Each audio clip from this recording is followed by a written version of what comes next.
Swayam Prabha. Digital India. Educated India.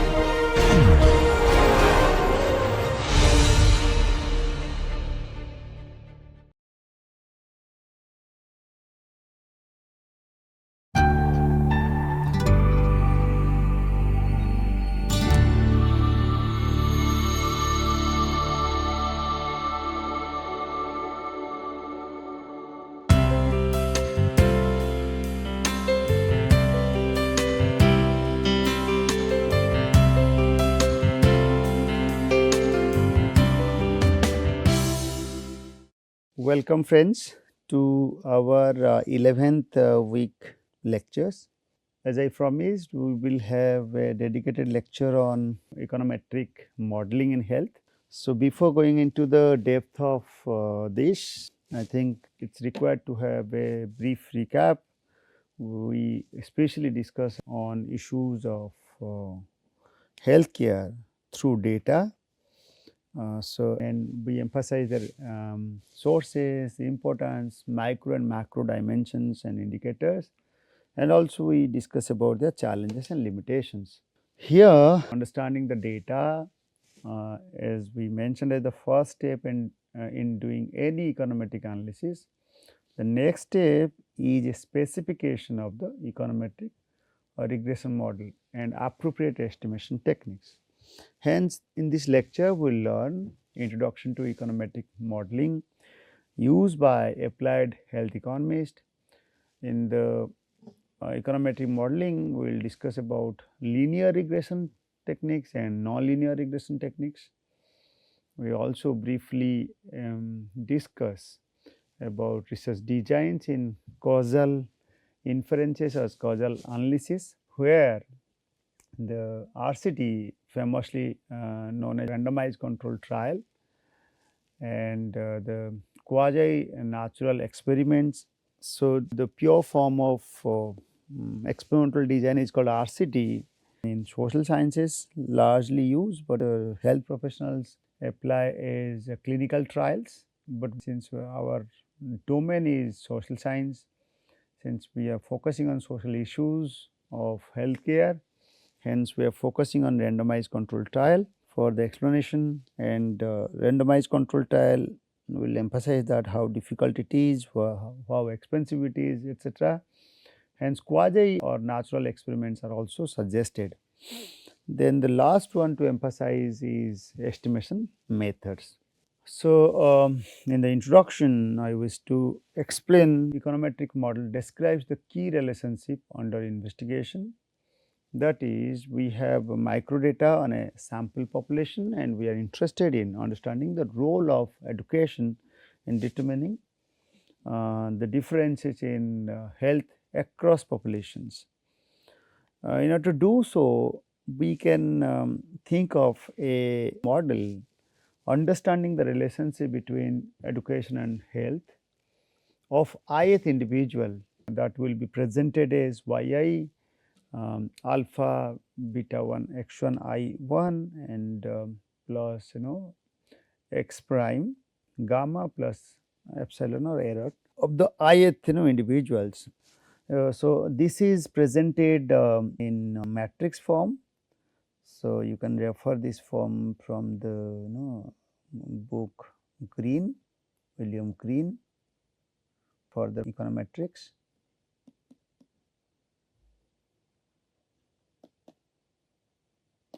So, y is our dependent variable here when we say its relationship with education and health. So, we are actually referring to the measure of health, maybe blood pressure, maybe many other indicator with any morbidities indicator, etc. Whereas the first small xi refers to the primary factor which we want to emphasize, that the primary independent variable which can be proxied by either year of education or highest level of education or individual attended university, etc. Since our focus is on education and health, so we have to first emphasize on this variable. Then other set of control variables are also required. Those are simultaneously impacting the healthcare along with education, there are multiple relationships. Yes, we just said these, that does not mean others are not impacting. Okay, these are also impacting, hence we need to cross check with how these have also some relationship and these have some relationship.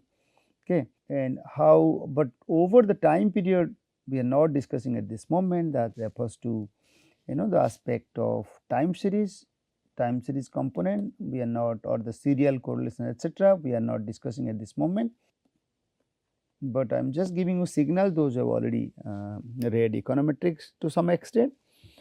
Hence, all those relationships are going to be emphasized. We need to also cross check how these two are also related. Okay. So, by all forms, let us emphasize at this moment about x prime, the capital X, that is all about vector of other explanatory variables associated with blood pressure such as age, sex, dietary quality etc., because since our purpose is to discuss about y hat. So, the estimated value of y is also dependent on the dietary quality, the sex, age of the person and other demographic features as well. Finally, the model usually possesses error terms. So, error term captures all other determinants of blood pressure that are not included in the explanatory variables. So, beta 1 here is the coefficient that is in fact measuring the impact of education on blood pressure, controlling all other factors, keeping other factors constant. So, we will discuss these relationships. Let me give you just a hint. When we are actually trying to check this, we need to check whether the independent factors are actually related or not. So, somewhere you might have studied about issues of multicollinearity. Okay, so that has to be also cross checked. So, when we are saying okay, this is the one where multicollinearity issues, then whether the explanatory variables is actually linked to the error term or not, and then in that case we are actually referring to the context of some issues of endogeneity. That does mean how when this is linked, that means x and y are considered to be having some reverse causality. Okay. So, we will just check how far x is dependent on y and y is dependent on x. So, that aspect is going to be emphasized as well. Then we all need to also cross check how far this follows a distribution. Okay. If it is following a normal distribution as per the Gauss-Markov theorem, which is written Gauss-Markov theorem as per the standard assumptions of the basic or the linear regression. We will discuss everything systematically. At this moment I have just tried my best to give you some directions. Okay. Let us unfold this discussion for one by one, starting with the linear regression. So, linearity, as you might have read, linearity means it is linear with the what parameter. Okay. So, the parameter should be linear. Variables might be non-linear, but the parameter which we are estimating must have must be linear in nature. Okay. So, it should not be beta 1 square or beta 1 q etc., then that refers to non-linearity or non-linear models. So, at this moment the simplest model specification assumes that a linear relationship between dependent and independent variables, but the relationship should be explained with their coefficients. Okay. Coefficients should be linear. The linear model relies on several assumptions. You need to refer to the Gujarati, even the latest books can also be referred, Green as I already mentioned, for the equation to be written in matrix form. So, the ordinary least square method is considered to be the most common regression estimator of regression, where the least square, the square of the error term to be estimated at the very lowest level, so that whatever the projection we do it, that means error term is actually at a very low level. So, our projection is considered to be better, hence the least is emphasized. So, our purpose is to actually take the first order derivative and second order derivative of the error distribution. You can just cross check with Gujarati, you will get all those details.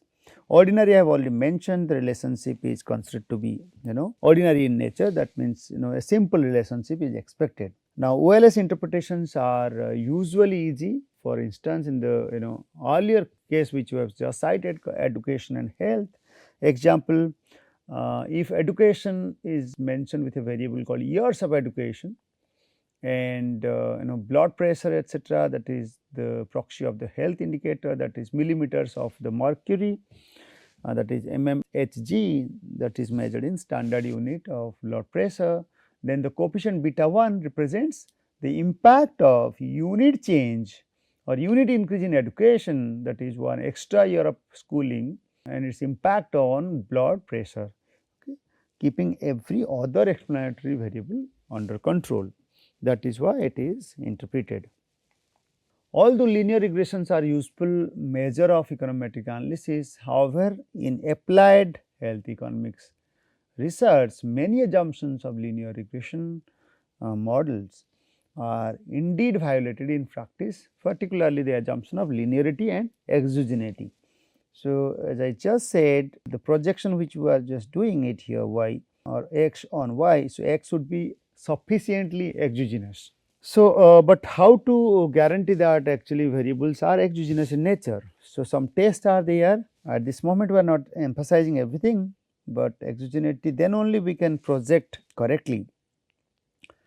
Since there are some biasness, there are some challenges with the assumptions which have alternative solution that provides greater flexibility in modeling. Hence, we have to follow nonlinear regression, and it is sometimes referred to as nonlinear least square regression. Okay. Nonlinearity is a common feature of many applications in health economics. Generally, nonlinear models are used to specify limited dependent variables. So, first aspect, you just take a note, we have already highlighted in bold letters, limited dependent variable, that is the dependent variable whose range is restricted in some way. As we also refer the author who has mentioned clearly. Most commonly found variable in health economics are usually binary in nature, basically having a choice between pair of options. For example, has a doctor ever told you that you have arthritis, with response coming as yes or no? So, its answer is binary. Similarly, there are multiple responses as well, maybe in ordinal form, maybe in nominal form. Okay. So, multinomial variables, hence multinomial regression models are also suggested. In this case, the choice between several options that do not have natural ordering are there. For example, which hospital did you attend for your treatment? So, out of the choices, if these are given, no different choices are there, there is no ordering followed, hence that is purely called the multinomial variable. Another possible multiple options are there through ordinal variable. Ordinal, as the word indicates, is called order. It follows an order, that means choice between several options with a natural ordering. For example, how would you rate your current health? With options given as to the patient, the response is excellent, very good, good, fair and poor. So, this has to be also followed accordingly in the nonlinear regression model. Another is called count variable. It is not purely continuous, which we used to see in the linear regression model.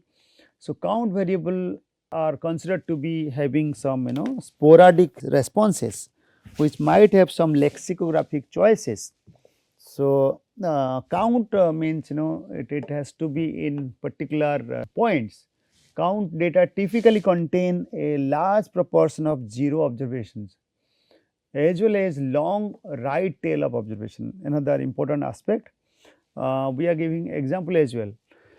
Many empirical analysis on the use of healthcare services use dependent variable that represents count of the event. For example, how many times you have visited your doctor in last 4 weeks. So, it has to be in count. Okay. Then the ordinary regression model is not used. Another aspect is regarding duration variables, which is indeed measuring the duration. In applied health economics, many outcomes of interest reflect the time elapsed before an event occurs. For example, time to death, here the data are usually censored and censored or restricted, either left censored when we do not know the date of entry, for example, the date of starting period of smoking, which might have caused the time to death. And another aspect, some censored aspects are like right censored when we do not know the date of exit, such as date of quitting smoking, etc. So, that is also not the typical feature of ordinary regression. Hence, whatever we discuss, we can present here with in a systematic in a structured format, in a table, regression type, related variables, estimation techniques, etc.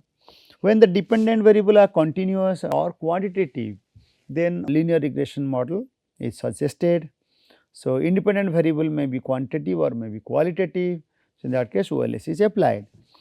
In other cases, there are several possibilities for the nonlinear regression, like dependent variable might be binary, might be categorical, might be ordered, might be repeated binary, okay, might be count, might be duration, as we already discussed. However, the independent variable could be qualitative or quantitative. So, estimation techniques are suggested differently when it is binary, linear probability model, LPM, logit, probit are suggested. Then in some cases when it is even truncated model is also suggested, depending upon how far it is actually censored. Then in case of categorical, that is qualitative variable, we usually suggest to apply multinomial logit or probit and some other interpretation of logit and probit through logistic regression also model. Wherever some aspects of marginal effect is also important, you may follow from our paper. We have a number of paper in this direction. Ordered case, cumulative logit and probit. When repeated binary is there, we suggest to follow panel logit or probit. In case of count data, Poisson regression is suggested, and sometimes it is called hurdle or two-step model. Okay, even in Poisson you can write it down, Poisson regression model. Poisson regression. Okay. In some paper you will find negative Poisson regression model also. You just go through those paper. And for the duration, some of the aspects, some of the models are suggested like survival or duration analysis. Sometimes Cox proportional hazard model is also used. Now we are discussing emerging research designs. In the recent times, applied health economics has seen increasing research focus towards identification of causal impact on the outcome of interventions. So, those are considered to be policy variables or based on certain treatments. Hence, identifying causal or treatment effects is often illustrated using the potential outcomes framework as mentioned by Robin 1974. However, in many times observational data, observed relationship between outcome and treatment can be misleading due to unobserved factors and reverse causality, rendering the relationship of endogeneity. Okay, so, for example, in assessing the impact of health insurance on healthcare utilization, it is likely that the omitted variables reflecting the demand for health insurance that may also partly explain the observed positive relationship between health insurance and healthcare utilization. It is also possible that higher healthcare utilization may be associated with having health insurance as well.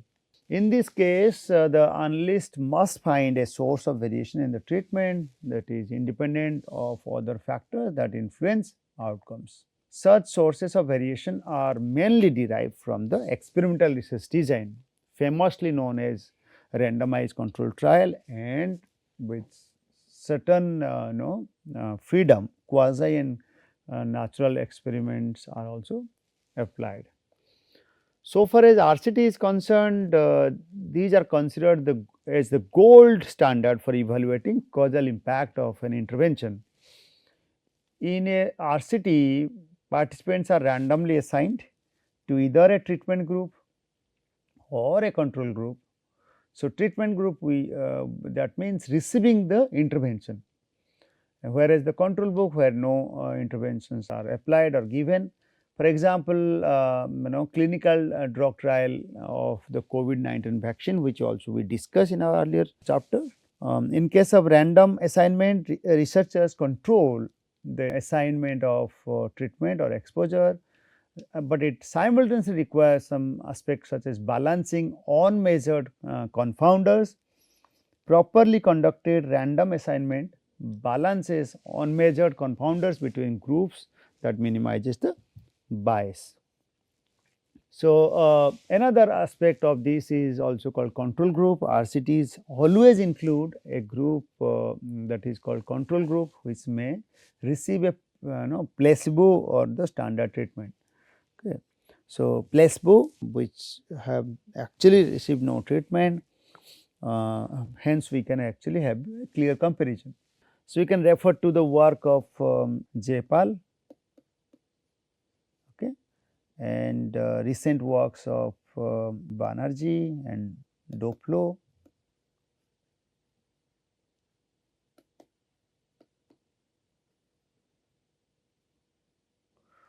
Esther Doplo, okay, who have received Nobel Prize using this. So, example here I am just mentioning that a group of researcher conducted an RCT to evaluate the heterogeneity in blood pressure response to 4 antihypertensive drugs.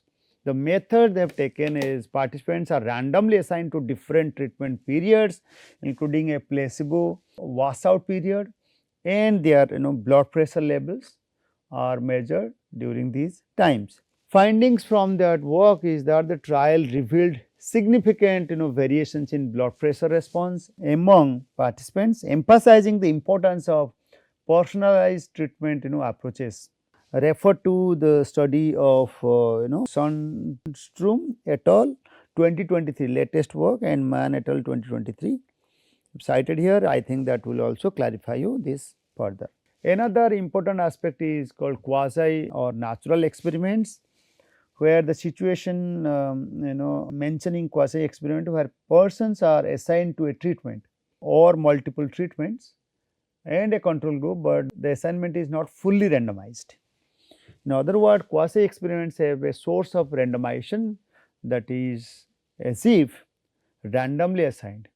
While not explicitly controlled by researchers, they approximate randomized designs. Hence, it has some features like natural variation and less susceptible to bias. Quasi experiments leverage naturally occurring variations such as policy changes, events to create treatment and control groups. In theory, as per the less susceptible to bias is concerned, quasi experiments are less susceptible to bias than traditional observational designs. Some examples we are just putting it here on this ground is on a government implemented a new tax policy affecting the price of sugary beverages, as mentioned by the author Backholer et al. 2018, want to analyze health outcomes such as obesity rates before and after the policy change to assess its impact. The method taken was like researcher conducted a quasi natural experiment by comparing health outcomes before and after of the policy change. Here they analyzed regions with stricter taxes and regions with milder restrictions. Okay, so the stricter taxes they are referring to as the treatment group, whereas the mild restriction is the control group. So they find that the tax policy had small effects, okay, small effects on health outcomes, particularly on obesity rates, although noticeable but not that substantial. We need to note here for further clarification is that while quasi experiments and natural experiments both aim to assess causal effects, the key difference lies in the assignment process only. Natural experiments rely on naturally occurring variations, whereas quasi experiments involve intentional but imperfect assignment methods, as mentioned in DiNardo, you can refer for further details. Here, to sum of different research experiment design, these have their objectives, participant assignment, control group, confounding considerations, label of evidence, advantages and limitations. So, experimental study using randomized control, and the second column is on the quasi experimental study. So, you can see the control group is particularly is strongly defined in experimental design, whereas in quasi it is not always required. Okay. Confounding it is important in the quasi experiments, whereas in case of experimental design it is not considered, but few claim as mentioned by Manson, you can refer that work. So, level of evidence etc., is also different, you can just see other things. I think coming to the limitations, especially the RCT is highly expensive, it has ethical constraints, and generalizability is a major issue since it is based on a particular setting, whereas the quasi experiment have lower ranking due to lack of randomization, susceptible to bias and confounding as well. So, you can refer to the work of Chowre G 2020 for further clarifications. It is on quantifying health. Let us discuss about post experiment estimation technique. These are also important post experiment estimation techniques, starting with panel data methods, and then matching and reweighting estimators, DID difference in difference method, instrument variable method, then regression discontinuity designs. So, these are considered to be post experiment checks. So, starting with panel data method, we also discussed to some extent in earlier modules. However, as a post experimental panel data method involves analyzing data with repeated observations on the same entities over time. The entities may be individual firms or countries etc. The methodology usually considered as fixed effect or random effect. Fixed effect were controls for individual specific effects. By including the fixed effect, maybe here is dummy variables for each entity, that is individual and firm. This captures time invariant characteristics unique to each entity. Since we are not taking the random one, hence it is actually time invariant. Whereas in case of random effects model, this assumes that individual specific effects are actually not fixed, they are actually random and uncorrelated with the regressors, and this also accounts for both time invariant and time varying characteristics. That is why this is also important given the context. The study by FC Guanais 2015 quantifies the combined effects of the expansion of primary health care and conditional cash transfers on infant mortality in Brazil 1998-2010 using fixed effect estimation. Another post experimental techniques approach is called matching and reweighting estimators. These estimators are used for addressing selection bias in observational studies. It is a quasi experimental method in which the researcher uses statistical techniques to construct an artificial control group by matching such treatment unit with a non-treated unit of similar characteristics. One of the most famous matching techniques is propensity score matching technique, where the matching method is quite important. So, for the propensity score method in short called PSM, matches treated and control units based on observable characteristics, reweights again to the observations to create a pseudo randomized sample. This the use of the cases such as evaluating program effectiveness when random assignment is not feasible, improving causal inference in non experimental settings. Some of the examples of the PSM you can follow our own paper, we published it. This is our actually hypothesis where we research question where we discuss whether having a social network affects individual healthcare expenditure. So, it was published in 2022. We use the data of India's Human Development Survey ISDS of 2011-12. The treatment variable were social network, and the control variables we considered as age, sex, education, place of residence, household expenditure per capita, and information index. So, for the PSM, we applied PSM in this paper, where we match individuals with and without social networks based on observable characteristics. Balance covariates were also taken to reduce the bias. The findings in this paper of ours is how individuals with social networks have lower out of pocket expenditure compared to those without. Hence, social network play an important role in assessing the healthcare information and reducing cost. It has strong policy implications because improving social networks and the information dissemination would really mitigate to a great extent of the out of pocket expenditure of the individual and the households in India. Another post experimental technique is called DID, difference in difference method.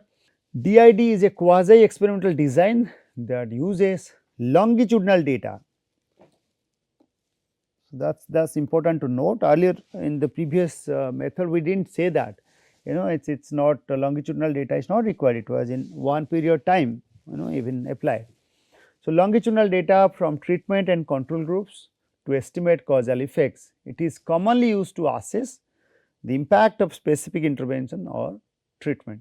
Methodology of this DID is like comparing outcomes before and after treatment for both treated and control groups, and this estimates treatment effect as a difference in difference approach. So, the uses of these will be in evaluating policy interventions, especially for example, the health impact of changes in tobacco prices.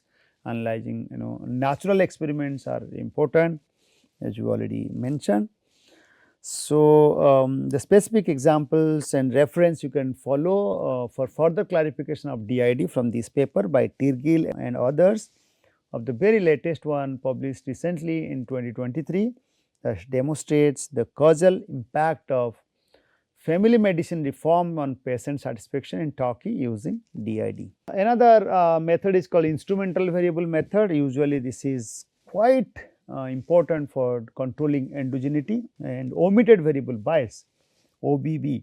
In short, it is called IV methods, usually describe endogeneity and omitted variable bias.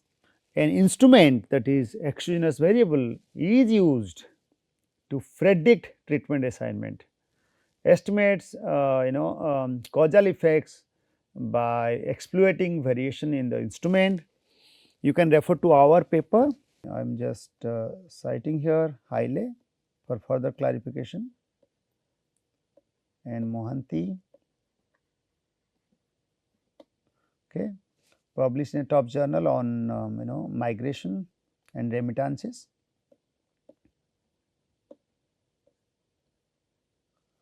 This is based on work is based on Ethiopia. Okay.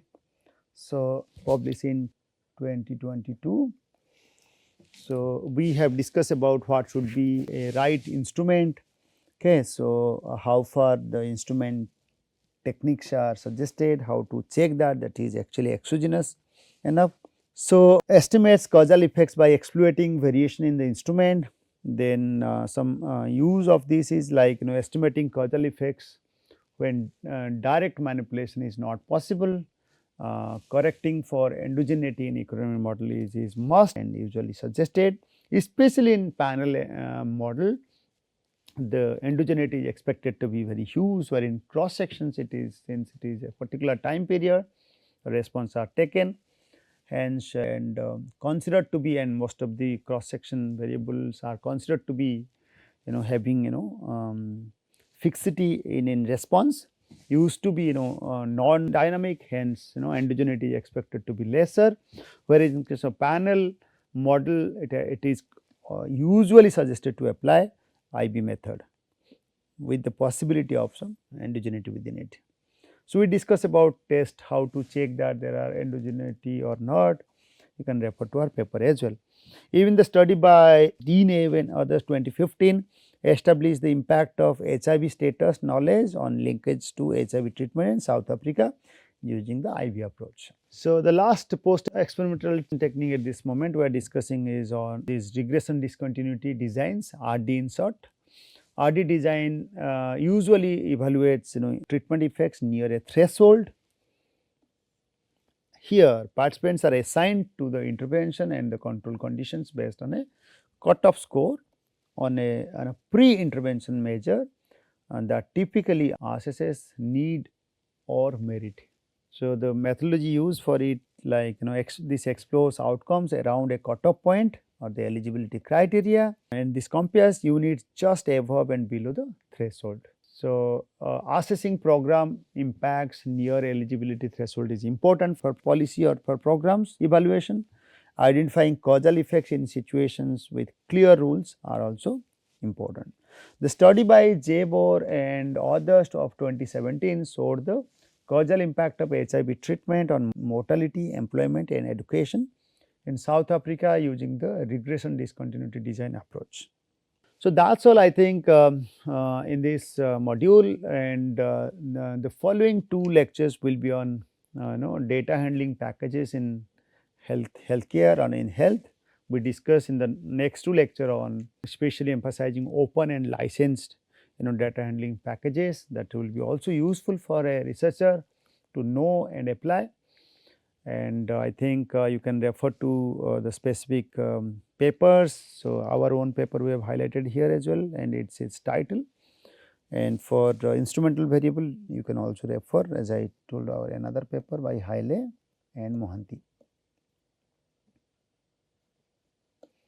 Okay. So, on remittances flows. So, these are all for today, and I think these references are extremely important for the researchers. Whoever have already have some experience, they will be also benefited out of it.